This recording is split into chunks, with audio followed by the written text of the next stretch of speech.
everybody has a need for achievement, to do well, to get somewhere in life, to be better, to achieve. Achievement means moving forward. And in order to move forward, you must be motivated, inspired, ambitious. You must have dreams and goals that create ambition, good ambition, positive ambition. Now, ambition does not mean being greedy. It does not mean being selfish. It does not mean getting ahead at the expense of others. Ambition is not greed. Ambition is not avarice, an all-consuming desire for wealth. Ambition is not hoping you can win at the expense of others. Do you suppose Judas was ambitious? He ended up with 30 pieces of silver, a fortune in those days. Was Judas successful because he had all that money? No, Judas sold out. Was Judas happy when it was all over with? No. The money didn't make him happy. What he did to get the money certainly didn't make him happy. What Judas became in the pursuit of his fortune caused him to end his own life. What drove him was not ambition. Ambition is not greed. Ambition is an eager desire to achieve, an eager desire to get ahead in life, to do more for your family, to prosper in health, wealth, and relationships. Now, desire does not always translate into ambition. Desire is what you want for yourself: a bigger house, a better car, a fatter bank account, a better life. I desire to have these things. Ambition is how you get there. Desire is sometimes healthy. Desire is sometimes unhealthy. Desire might say, I want the tallest building in town. The destructive side of desire might urge you to tear all of the other buildings down. I guess that's one way to do it. You might get away with tearing down the first one and maybe the second one. But in your desire to tear them all down, sooner or later, some guy is going to be standing out in front of his building saying, I'm on to you. Get out of here. And pretty soon you're no longer known as a builder. You're known as a destroyer. Now, the second way to have the tallest building in town is to see it, dream it, and plan it, and put your team on it, work on it. Go through all of the steps to get there. Do it right. Have the ambition to be the owner of the tallest building in town, and go through all of the right steps to get there. If you really want it, and have the skills to do it, and the patience to weather all of the storms, your ambition will lead you there. Having the ambition to do what it takes to get you where you want to go is good. Ambition is creative and constructive. Ambition is an expression. It's something inside of you want to express in a positive way. I'm sure you have dreams of accomplishing great things. Are you ambitious enough to realize these dreams? Are your dreams strong enough to pull you toward your future? Are they vivid enough to see the end result now? Are they worthy of doing until you get there? What are your reasons for creating these dreams? Reasons vary from person to person. I bet if you did a little soul searching, you could come up with a fairly strong list. The list of reasons. Why is it so important to achieve these dreams? What are you trying to express? These reasons for accomplishing great things are different for everybody. There are personal reasons, sometimes uniquely personal reasons. Some people do well for the recognition. Some people do well because of the way it makes them feel. They love the feeling of being a winner, and that is one of the best reasons. Once in a while I hear someone say, if I had $1 million, I'd never work another day in my life. Hey, that's probably why the good Lord sees to it that he doesn't get his million, because he would just quit. Family is another reason, a motivator for doing well. Some people do extremely well because of other people, and that's a powerful reason. Sometimes we will do something for someone else that we would not do for ourselves. I know a lady who was getting back on track from financial disaster. Even though she didn't have much of anything left, her primary motivator was to keep her daughter in private school, an expensive one of the best in the country. Although her goal was to financially surpass where she was before her economic fall, her main reason to work all of those extra hours was to give her little girl the best possible education. As you can well imagine, wanting to do something for someone else led her to all sorts of other accomplishments as well. How fortunate are the people who find themselves greatly affected by someone else? It's powerful. What has you getting up early, hitting it hard all day, and staying up late? What has you inspired? What are your reasons for doing well? What's at the core of your quest? What is the power behind your ambition? To a lot of people, ambition is kind of a mystery. The dictionary says it's an eager desire for distinction, power, or fame. But what does that really mean? Well, let's start with the word eager. All by itself, eager is kind of exciting. Kids are eager for their birthday parties. They expect to be the center of attention, get lots of presents, eat too much. I guess grown-ups are eager for birthdays too. Unless, of course, they're embarrassed that the number of candles on the cake outnumber their achievements. But we can be eager to see a ball game, eager to see our kids in a dance recital, eager to see an old friend, eager to shop for a new car. Eager sounds like a lot of fun. But do you ever hear people say they are eager to live a better life, eager to have a better family, eager to make a lot of money? Probably not. And that's a problem. Because how I see it, living a better life, having a better family, and making a lot of money takes an eager desire. We have the remarkable ability to get exactly what we must have. But there is a difference between wishes and desires. We've all heard people say, "Oh, I wish I could just drop 5 pounds. I want to be a little lighter." And we've probably said it ourselves, especially after a big holiday dinner of turkey and homemade pie and every other thing we can possibly stuff ourselves with in one 8-hour period of time. And even though we may wish we could breathe a little easier in our clothing, we have to have the desire to exercise a little more and eat a little less. The "I wish I could lose weight" has to become, "I have the eager desire to lose weight." I'm also sure you've heard people talk about wishing they had more money to pay the bills, or take a vacation, or just to take a little pressure off of life. But before their lifestyle can change, their wish needs to become a desire. If they really desired change, they wouldn't spend their evenings just watching TV and wishing they were doing something more. The backbone of an eager desire to change is discipline. True ambition is disciplined, eager desire. It's that little part within us that says, if I want to be ready for that meeting tomorrow, I need to finish preparing for it today. If I want to make sure I can pay for my kids' college education, I need to start saving today. If I want a better life tomorrow, I need to start working on it today. Ambition is a minute-by-minute, day-by-day mentality. To have the ambition to work towards a better family life, a newer car, a bigger house, a financially secure future, you have to live it every moment. If living a successful life was easy, I'm sure more people would be successful.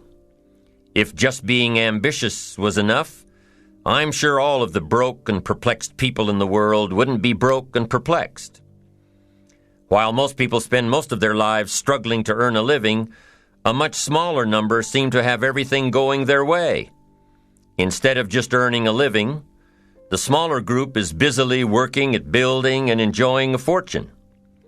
Everything just seems to work out for them. And here sits the much larger group, wondering in awe on how life can be so unfair, complicated, and unjust.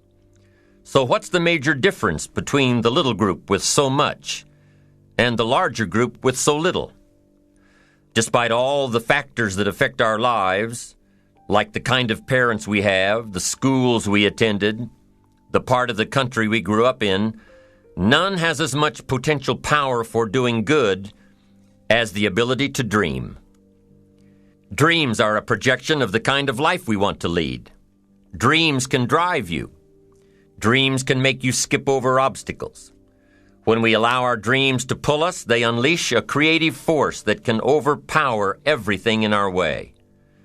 To unleash this power, though, your dreams must be well defined.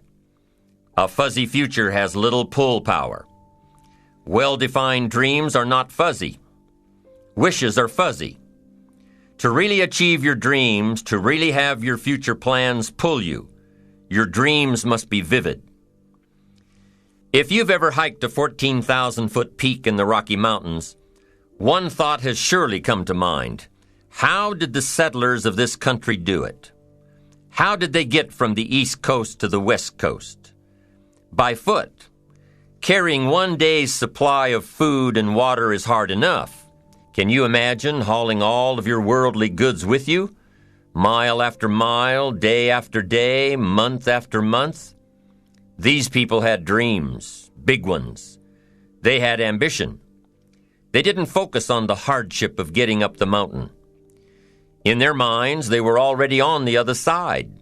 Their bodies just hadn't gotten them there yet. Despite all of their pains and struggles, births and deaths along the way, those who made it to the other side had a single vision: to reach the land of continuous sunshine and extraordinary wealth. To start over where anything was possible, where everything was possible. Their dreams were stronger than the obstacles in their way. You've got to be a dreamer. You've got to see the future finished in advance. You've got to see California while you're climbing 14,000-foot peaks. You've got to see the finish line while you're running the race. You've got to hear the cheers when you're in the middle of a monster project. And you've got to be willing to put yourself through the paces of doing the uncomfortable until it becomes comfortable. Because that's how you realize your dreams. Our great country was founded with dreams. They've always been important. Dreams are what caused thousands of people to leave their homes and families and start over in a land where anything was possible. To this day, dreams continue to bring people to our land of opportunity, to a country where you can start with little and end up with a lot, to America. Don't you sometimes wonder why so many immigrants who come to America can build a new life and a fortune while many of the people who were born here are barely surviving? They have a dream, a defined goal, ambition. Aside from the pioneers that crossed the prairies and the mountains to reach their vision of hope and future promises, there are other amazing examples of how ambition has shaped America. Take Ben Franklin, for instance. When most people think of Ben Franklin, they remember the kite and the lightning bolt and the discovery of electricity. What a lot of people may not know is that Ben Franklin was one of the first writers to address self-making. When Franklin started Poor Richard's Almanac in 1732, he used the blank spaces between the crop data and the weather information to insert clever bits of moral and practical advice. I'm sure you've heard the saying, fish and company start to stink in 3 days. Well, that was one of hundreds of Ben Franklin's comments on life. Another was, diligence is the mother of good luck. You know, it's amazing how hard-working, smart-working people have all the luck. We sometimes hear of a brand-new musical group, an overnight success. They must have been in the right place at the right time, knew the right people, had a friend to help them out. But if you've ever watched an interview with some of these folks, you'll probably hear that their overnight success took several years. Diligence is the mother of good luck. Now, in addition to these witticisms, Ben Franklin gave us 3 principles of success and ambition that have withstood the test of time. Number 1, happiness doesn't come from big pieces of great success, but from small advantages hammered out day by day. What Mr. Franklin is saying here is that we must be happy with what we've got when we're in pursuit of what we want. Too often we say, "Oh, I'll be happy when I just get that promotion. I'll be happy when I just land that contract. I'll be happy when I just have more money. I'll be happy when I just." Just what? You won't be any happier when you reach your goals than you are right now. It just doesn't work that way. Abraham Lincoln said it best. He said, "You'll be as happy as you make up your mind to be." Right now, whether you're on your way, whether you've already gotten there, you'll be as happy as you make up your mind to be now. Right now. Being happy on the way doesn't mean you can't aim for great things. After all, look at everything Franklin accomplished in his lifetime. It means that big achievements come one small advantage at a time. It means that you've got to enjoy the journey. It means that you must enjoy and take pride in your little accomplishments. It means enjoying who you are becoming in pursuit of your eager desire, every day, every single day. Ben Franklin's second principle said that life is plastic. Within each of us is the power to mold ourselves and mold our environment. It is up to each of us to begin this molding process with a final product in mind. And it is within our power to work it and form it every minute, every day, every month, every year. By using your mind and your abilities and your attitude to work a little each day on molding your life, you'll soon see how magnificent your power is to gain those small advantages each day, the little steps it takes to build up to success. Principle number 3, success is a pleasure. Success is a pleasure. If what you are doing today isn't satisfying, gratifying, guess what? You're really not successful. If you are not fulfilled with what you are doing today, you cannot possibly be successful. It doesn't matter how many worldly possessions you may have, how many cars, how many toys, how much money. If you're not happy with your life as it is, you cannot be successful. Now, I know that success is a relative term. It means different things to different people. To a school kid, success may mean a star on top of his latest test. To a homemaker, it probably means that she has a well-run household and a wonderful family. To an outside professional, it's most likely the thrill of closing a major contract, or the pride in accepting a performance bonus, or being named the top-producing salesperson. But the one thing you will hear from everyone who is successful is that they are happy with who they are and what they are doing. They are happy, content, satisfied. Success is a pleasure. What have you done today that makes this day successful? Think about it and write it down. If at the end of the day you can jot down the things that have made it a good day, you will soon see patterns forming. This really is a good habit to get into.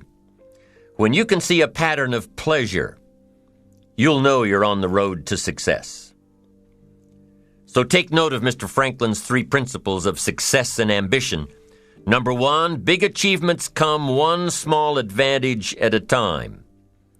One step at a time, one day at a time. Number 2, you have the power to mold your life, to make it whatever you want, to shape it and reshape it. And number 3, success is measured through pleasure. This is the key one. Success is measured through pleasure. You've got to be happy along the way. You've got to learn to give yourself a pat on the back. Good job, you need to tell yourself. I'm proud of me today. You've got to be happy. You've got to learn to enjoy the process. These are really common sense ideas. They're practical, and William James agreed. He's another American great, one of the most notable philosophers and psychologists in our history. And he founded a philosophy called pragmatism. To be pragmatic is to be practical, to test the validity of a concept by its practical results, to actually question something and rate its usefulness by what it can do for you, to hear a method of doing something and figuring out if it's even worth your while. One of the issues Mr. James dealt with in his lifetime was, what does it mean to be a success, a significant person? After years of pondering this question, William James described success as a combination of two things. Number one, an inner ideal which is followed persistently with courage. And number two, outer achievement related to that ideal. Let's go back to number one, an inner ideal which is followed persistently with courage. I take that to mean defining a goal and having the resolve to complete it. No matter what, I'll do it or die. Promise yourself you'll read the books until your skills change. Go to the seminars until you get a handle on it. Do it until it makes sense. Practice it until you've got it right. Don't give up until you get where you want to be, however long that is. Step by step, piece by piece, book by book, seminar by seminar, do it until. Go for it. Until is a very important word. It's magic. It means that you'll never give up. Don't miss the chance to grow, to pay the price, until you learn, change, grow. You'll discover some of life's great treasures when you pay that price. William James' second part to success dealt with the outer achievement related to that ideal. You need both aspects to really be a success. But what Dr. James realized about his philosophy of success was that the first part is indeed more important than the second. Going for it. As long as you're working toward your inner goal, your dream, then success is possible. But once you give up your inner vision, then you can never become successful. You never will become successful. Until doesn't even matter. Now, maybe the person who's been working on a project for 10 years can be successful in his own right, if he's honestly working toward it, doing everything to make himself worthy of reaching the dream, really happy with where he is, doing it until. Then maybe he is a success. It's a personal thing, going for it one step at a time, going for small accomplishments along the way for however long it takes. So let's think about this for a moment. What outside evidence or results or proof can be seen when you accomplish your goals one step at a time? You'll start to see things change around you, little things, not major things, but little everyday things, things you may not even notice unless you are paying attention. If you're one of those who'd rather stay up late and get up late, only to discover that your workplace doesn't fit your schedule, and you roll out of bed cursing the alarm clock every morning, maybe you could start with the little change of going to bed half an hour earlier than normal. And maybe you'll see, in time of course, you can't train your body overnight, maybe you'll find out that you jump out of bed in a better mood, and that your day will start better, and that you'll get more done, and that the people around you that caused you problems aren't so hard to work with after all. It all starts by making one little change and adding to it every day.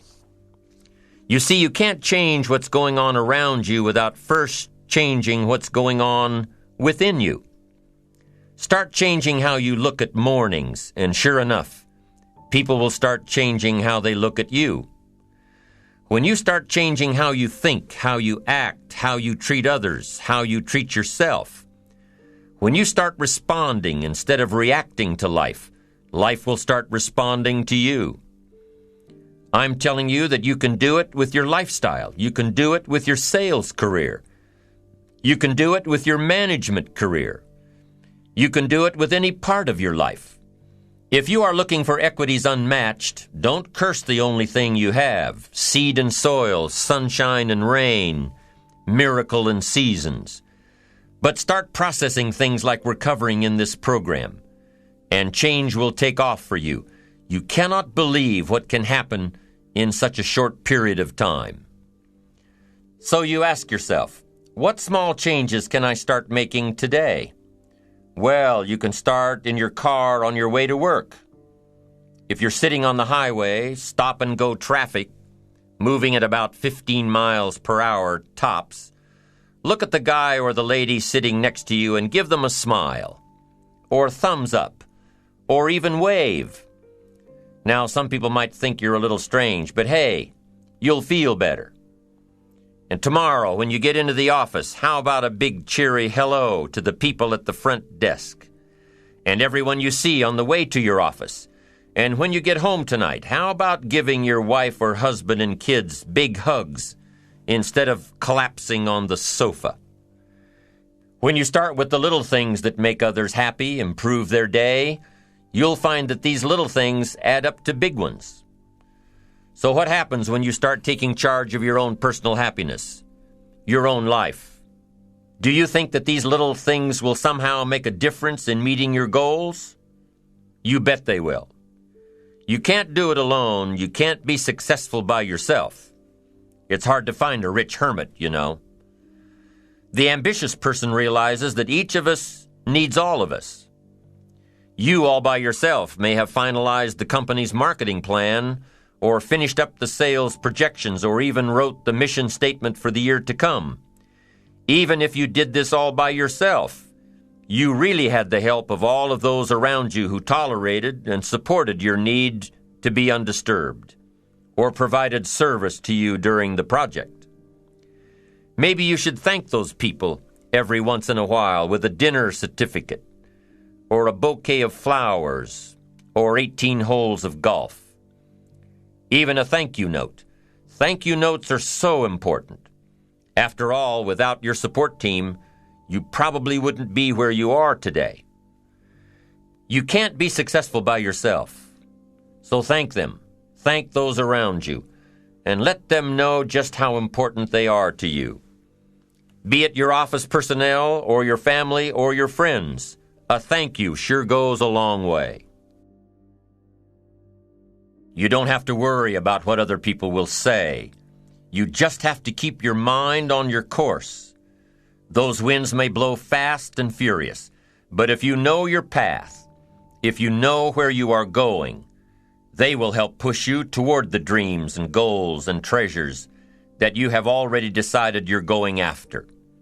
Your goals will push you forward, ahead of the stormy weather.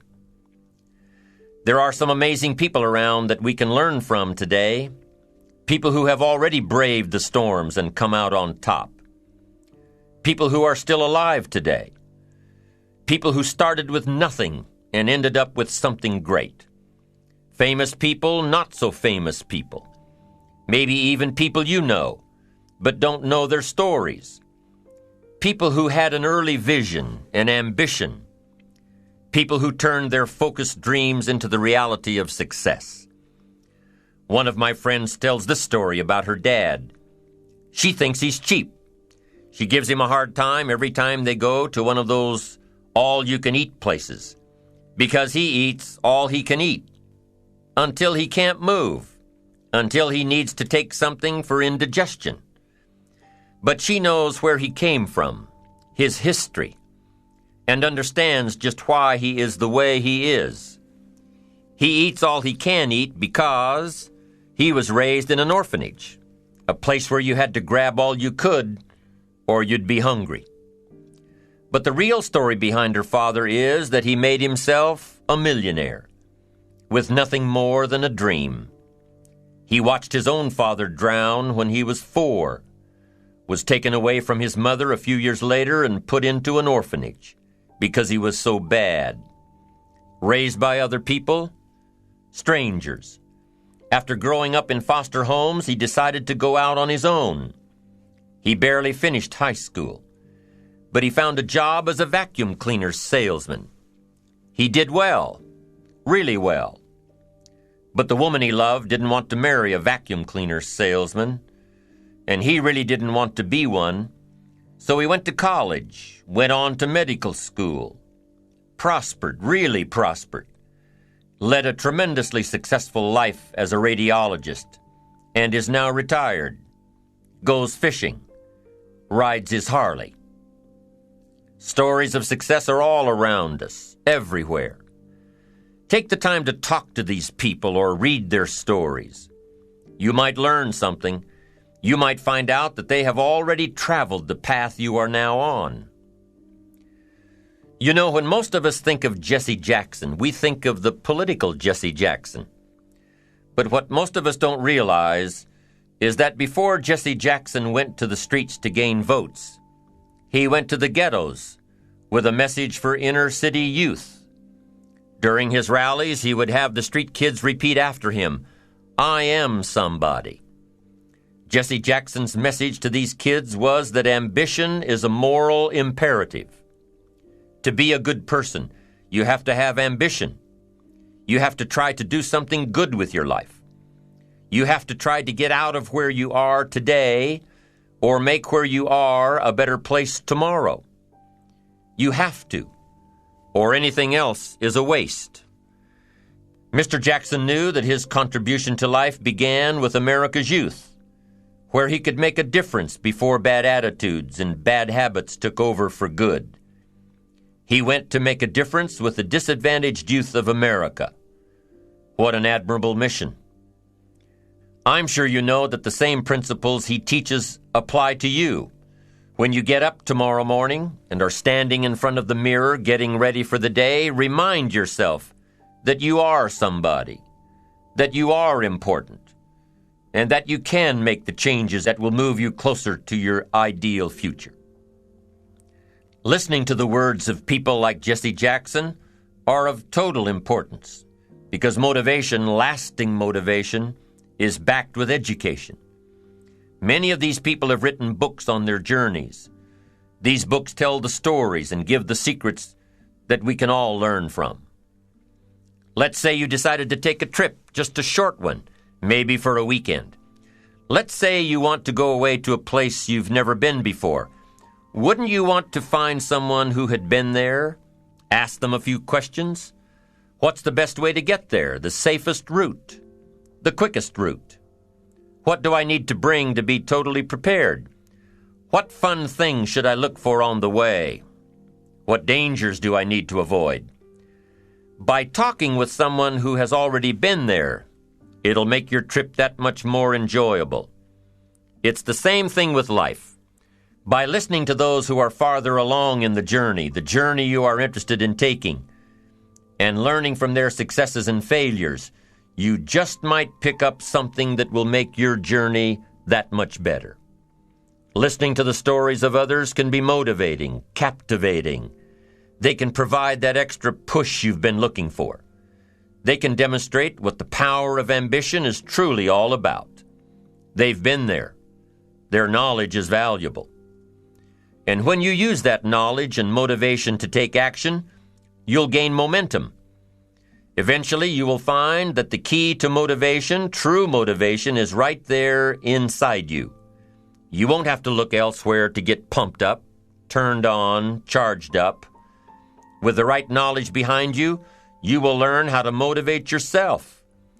With the right knowledge, you will find yourself becoming inspired on your own,